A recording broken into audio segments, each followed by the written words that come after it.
देखा तो उत्तानपाद के मन में बड़ी खुशी हुई कि अगर माताओं में झगड़ा हुआ तो कोई बात नहीं, अगर भाइयों में प्रेम है तो एक दिन माताएं तो मिल ही जाएंगी।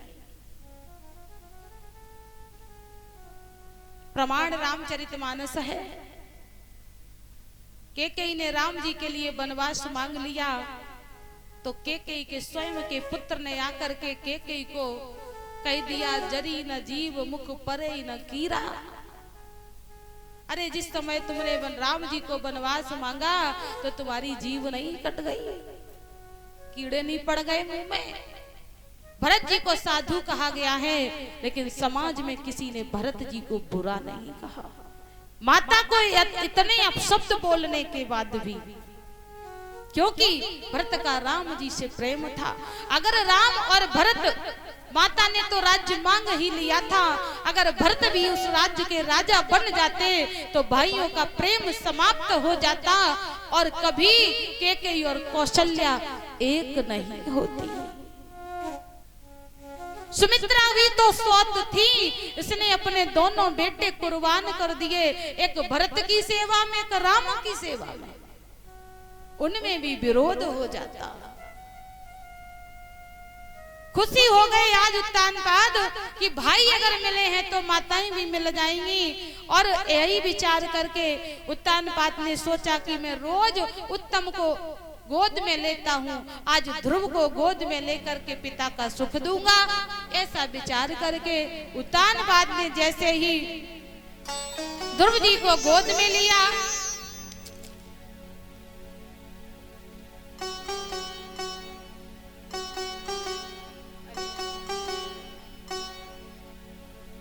और भैया ये जो देख रहे हैं ये हमारे भैया श्री एवरन सिंह, वैसे हमारे गांव के हैं पर ये आपके पास ही रहते हैं।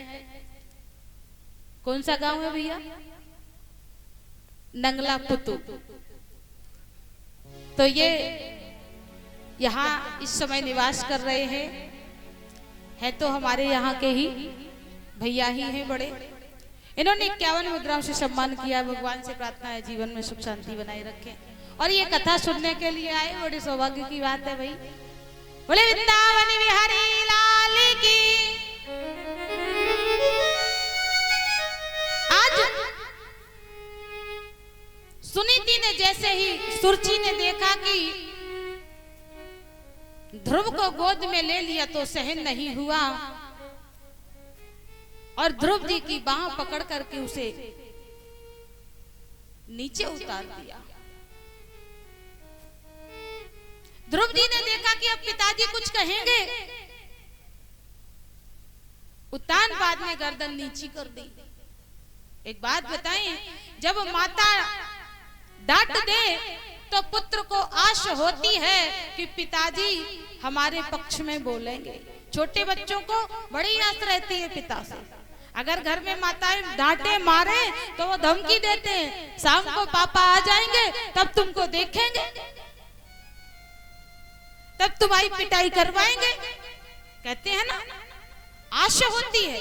पर ध्रुव जी की वो आस भी पूरी नहीं हुई। उत्तानपाद ने सर नीचा कर लिया। ध्रुव जी समझ गए कि अब इस सभा में मेरा कोई नहीं है। उठ करके आंखों में आंसू भर करके अपनी मैया के पास पहुंच जाते हैं। गोद में जाकर के बहुत रोए ध्रुव जी। सुनीति ने पूछा, क्या बात है बेटा, क्यों रो रहा है? सारा वृतांत बताया। मुझे मौसी ने गोद से उतार दिया, पिताजी ने भी कुछ नहीं कहा। और फूट फूट करके जब रोते हुए देखा तो सुनीति ने कहा, बेटा किसके लिए रो रहा है? पिता की गोद के लिए?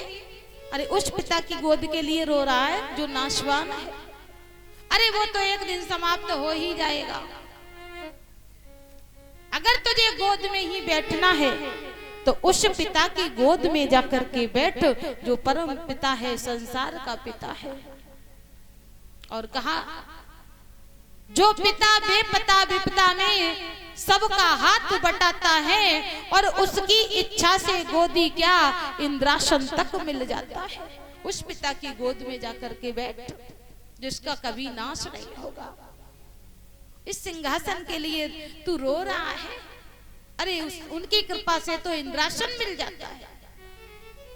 ध्रुव जी ने पूछा तो वो पिता कहाँ रहता है माता? सुनीति ने कह दिया कि वो हर जगह रहता है, उसकी हर जगह सत्ता है। और कहा कि हरि व्यापक सर्वत्र समाना, प्रेम से प्रकट हो ही मैं जाना।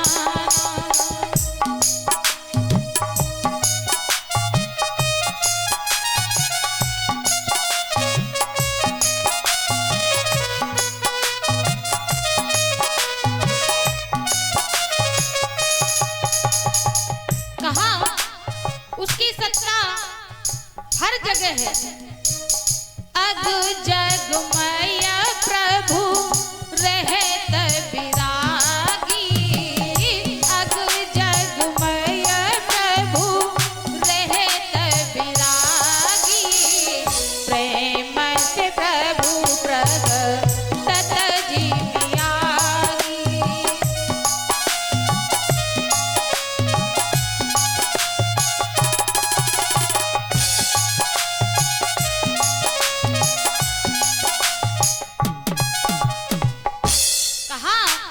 जगमय प्रभु रहत विरागी और प्रेम से प्रभु प्रगटत जिमि आगी। जैसे काठ के अंदर, लकड़ी के अंदर आग छिपी रहती है, लेकिन जब रगड़ लगती है ना तो वह अग्नि काठ से भी प्रज्वलित हो जाती है। आग प्रकट चंदन से होई, कब अतिशय रगड़ करे जब कोई।